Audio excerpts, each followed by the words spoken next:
What's going on YouTube? Welcome back to another video. I am Chad, the Reseller Rockefeller. Today is April the 12th. It is a Friday. Happy Friday to everybody out there. I know that all of you are pretty much resellers, and on Friday, I'm always super stoked about the weekend. Obviously, I didn't go out today. I was going to go to estate sales today, but I stayed home with my kids and the new puppy, and we're just doing a day at the house. Obviously, one of my kids, he's at school, but my daughter, she doesn't go to school yet, so we're just spending a little family time at the house, and then later on this evening, we're going to go out to the park and things of that nature. But tomorrow, I'm going to be going to estate sales and garage sales. So for me, the weekend is the best part of the week because this is when I go out and I go sourcing and I find new stuff. And it's just always super exciting. I love to go out and buy stuff. So anyways, today we're going to be answering questions, mainly one question.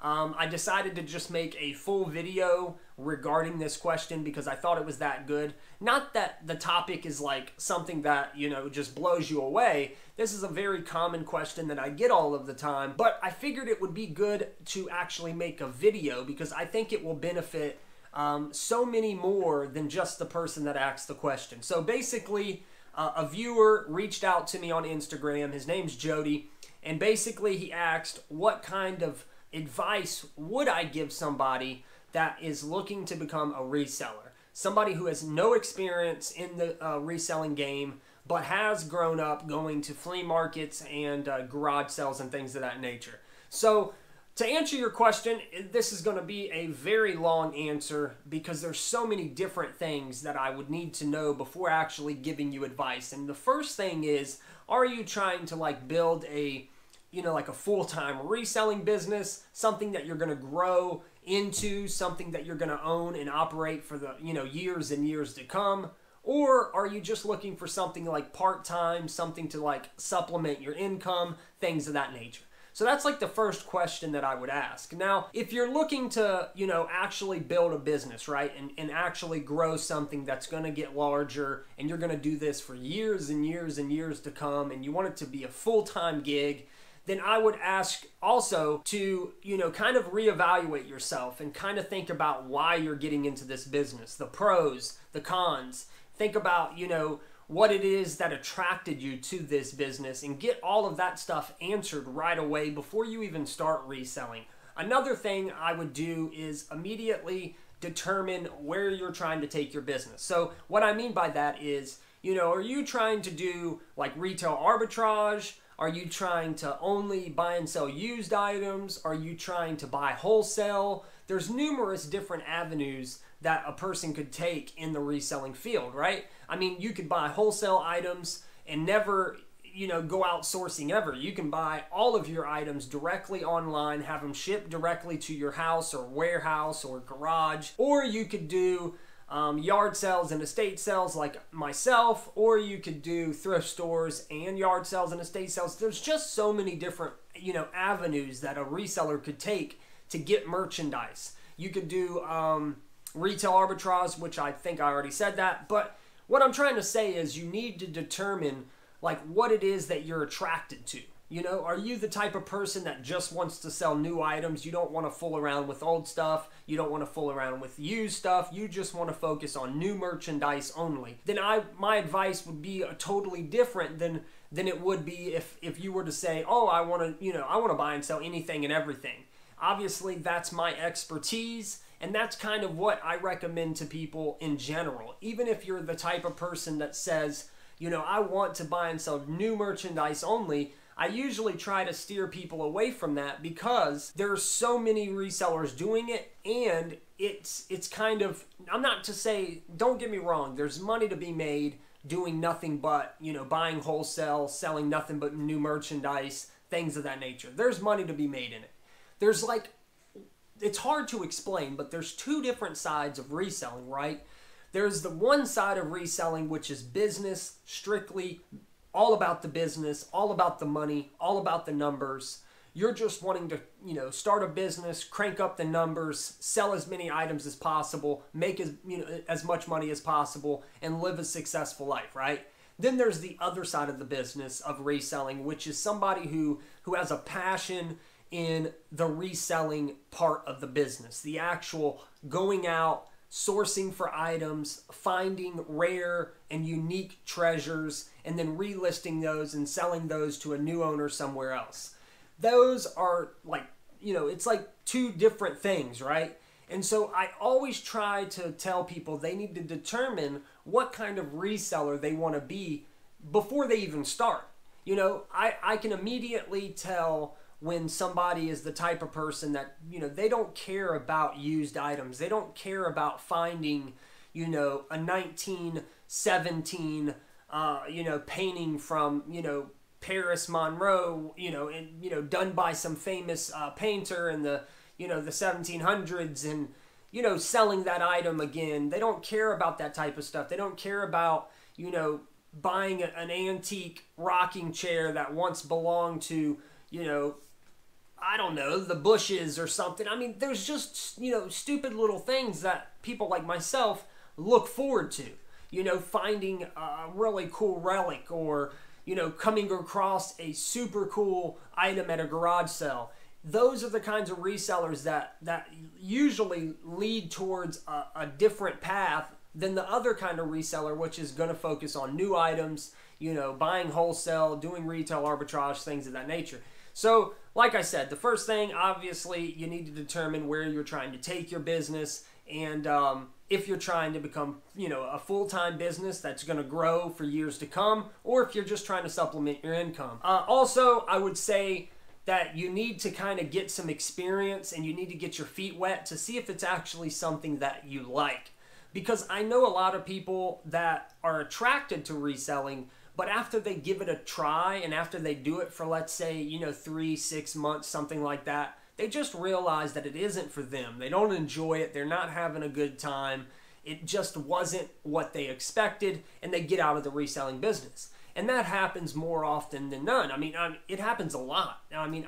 All the time I meet people that say, hey, I know that you're a full-time reseller. I gave it a shot. It just wasn't for me. And I completely understand it. This business isn't for everybody. It takes a certain kind of person to be successful in this business, and it's a challenge. You steadily have to learn something new, and you always have to be willing and open to, more knowledge and building your knowledge, because like I say in all of my videos, knowledge is king. This business is literally revolved around knowledge. The more knowledge you have, the better success you're going to the better success you're going to have, the more successful you're going to be, and that's just a fact. But, so let's get back to, actual advice that I would give somebody. I would also tell you to, after you get your feet wet, and after you start to learn how to, list an item, sell an item, ship an item, you start to, build up, I guess if you want to, you could start to, build up an eBay store. You can start to get more items listed, because you need to see how you handle the stress. The stress of, constantly shipping items out. Also, you got to understand at a very early age in your business that this is a business, and things need to be handled like a business. I know a lot of people, they get into this reselling business and they think that it's like a hobby. They think it's something that, oh, I can make a lot of money, but I don't have to, treat it as a business, or I don't have to, actually take things seriously. It's just reselling items on eBay, or to just, posting items on Etsy or Mercari. When in, reality, it's really not. It's a business, and that's why you have to determine at the very beginning what you're trying to do with your business and where you're trying to take it. And I think that has a lot to do with what you do here on out, as in your actual business and the decisions you make and all of those good things. So, I also would suggest that you immediately start to, do your research. Always do your research. Always do, look for whatever it is that's going to push you and motivate you, and find whatever it is that's, driving you towards this business, and focus on that. I think that a lot of people get, discouraged, and they focus on something that's not really motivating them, not really driving them, or making them thrive to achieve more. For instance, I have a good friend of mine who, his whole life he was going to garage sales. He was hitting estate sales. He was going to the flea market, and he basically bought and sold items on a local scale, but he was very successful. The guy was making a bunch of money off of just Facebook, Instagram, and Craigslist. But he got into eBay, he started to do a little bit of Amazon, and he started to focus on nothing but, FBA, retail arbitrage, and Amazon. Well, he was making money. Don't get me wrong, he was successful, he was making money, but he kind of steered away from his passion. He steered away from the few things that actually motivated him, and so I started to see that he was just going downhill. His life became overwhelmingly just all about work. He had no family time. He had no downtime. He wasn't enjoying himself. He wasn't happy. And he definitely wasn't successful. Even if he was making a bunch of money, he just wasn't successful, because without happiness and enjoyment, you're not successful. You're just a person making a bunch of money. And I started to notice that. He started to notice that. His family started to notice that. His wife and my wife are really good friends.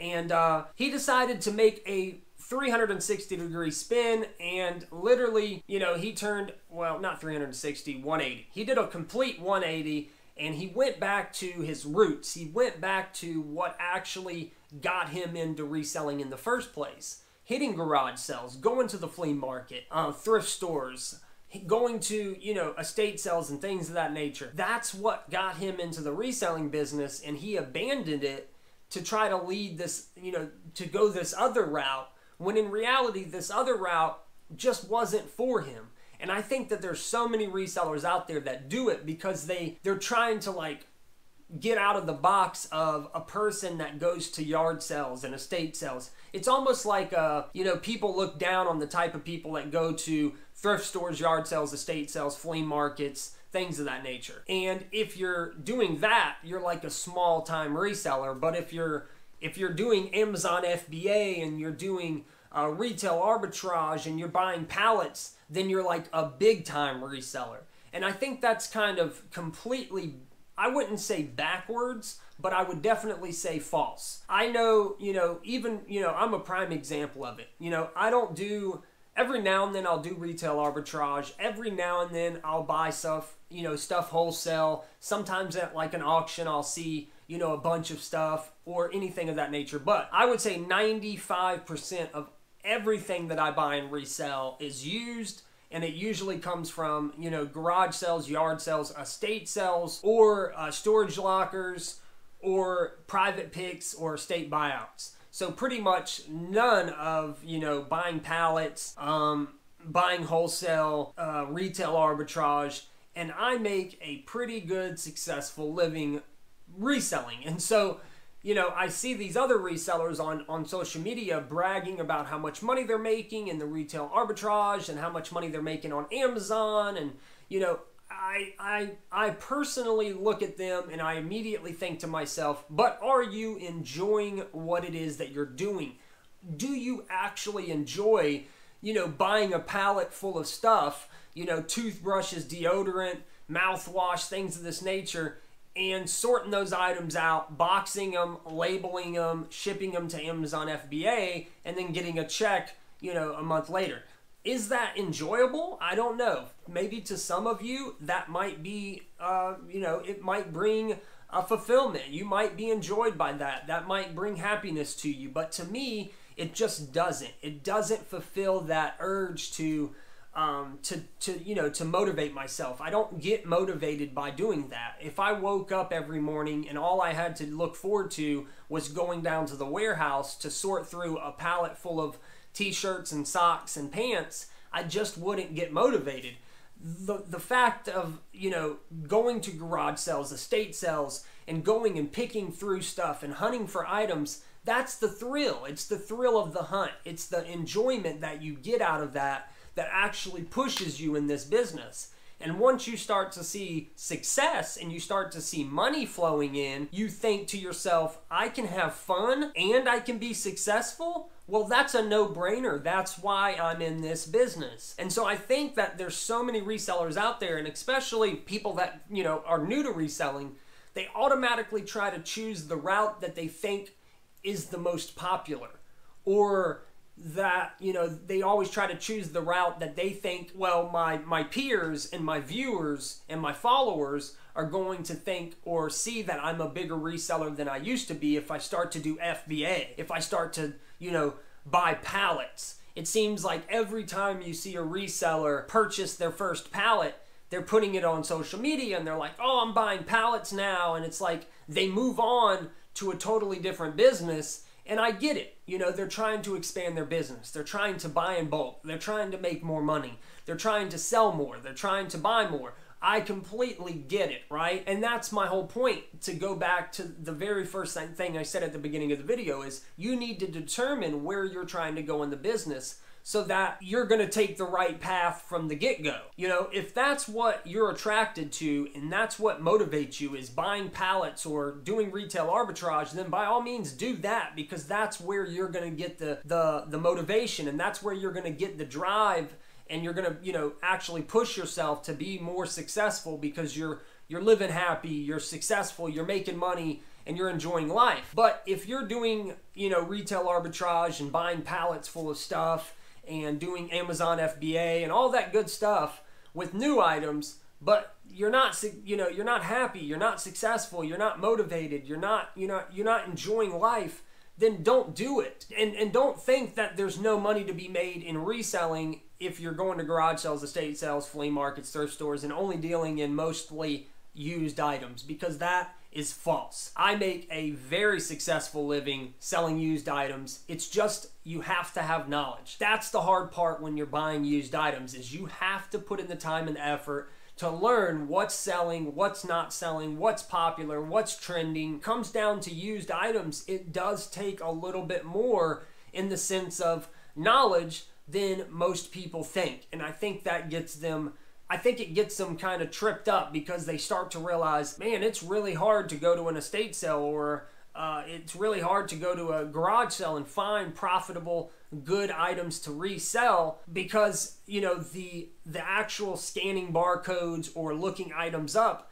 just doesn't work as well when you're talking about used items. First off, most items don't have barcodes if it's used, right? Yeah, you can look it up on eBay as long as you know the name of the item. So then that makes it to where you have to stay within a very confined niche, like video games or clothing or, you know, household items, electronics, because you are focusing on only being able to just look items up. Now, there's a whole nother world of items out there that require knowledge, where you have to be knowledgeable enough to purchase that item, because you can't really look it up. You don't really know what it's called. If you walk to an estate sale and you find, trying to find an item, if you walk up to an estate sale and you see this box right here sitting on a table and you have no clue what to call it, you don't know how to look it up, these are the kinds of items that take knowledge. These are the kinds of items that you're not just going to be able to look it up in your phone unless you know what to call it,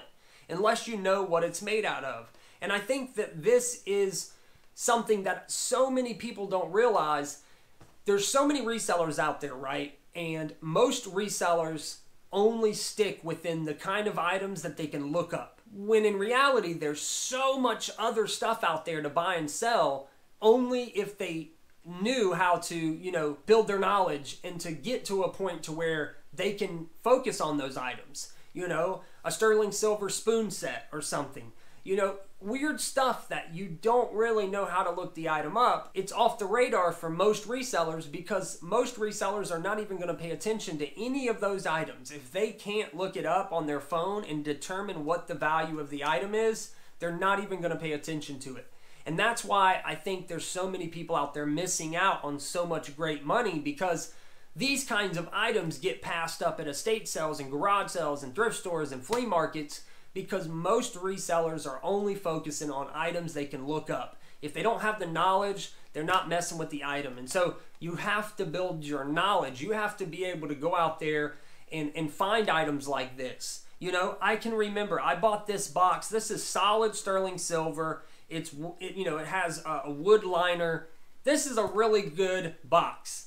This box would this is my personal box. I love boxes. I love smaller items, but if I were to sell this item would probably sell for about 100 to maybe 150. I bought this at a garage sale for like $5 or $10, literally. And so my point is there's just so much stuff out there to buy and sell. And I think that, you know, a lot of the advice that I would give somebody that's new to reselling or thinking about becoming a reseller would be to determine what path you're going to take. Try to figure out why you want to get into reselling in the first place, because that's going to help you determine which way you should go in reselling, right? Because there's so many different, you know, avenues, and there's so many different things that you can do. And you don't want to get lost and confused. You don't want to be in a position where you're not really sure where to go. You want to be able to determine that before you even get started. Also, you know, I would tell you to make sure that you have fun with it and enjoy it. I think that's the biggest thing that resellers miss. They don't enjoy what it is that they do. And so, you know, when you're at a point to where you're making money, you're living happy, and you are successful, and you are, you know, motivated each and every day to get up and work more and to work harder, it's a great thing. And so I think that's what so many people are missing out on today, especially in the reselling business. So, you know, I don't know. I mean, there's so many different things that I would tell somebody new. It just would depend. It really would depend on the person and where they're trying to take their business. For you, Jody, I really appreciate the question. If you want to reach out to me more, hit me back up on Instagram. I'll send you my phone number and we can talk. I basically, you know, said quite a bit in this video. I kind of veered to the left and veered to the right, but overall, hopefully I answered your question. Hopefully you got something out of the video. Anyways, that's today's video. I just wanted to make it short and sweet, answer that one question. Hopefully somebody out there got something out of this video. Hopefully more than one person. I really appreciate it. Thanks a lot for coming. Hopefully everybody has a great weekend. Hopefully you're able to go out there and find some good items. And hopefully you're able to make some money. That's what it's all about. Hopefully you're able to find great items and make good money and enjoy yourself the whole time. Until next time, folks, I really appreciate it. Thanks a lot for watching. Don't forget to go down and give me a big thumbs up if you liked the video, and make sure to subscribe to the channel if you haven't already subscribed. Until next time, folks, I'm out of here. Peace.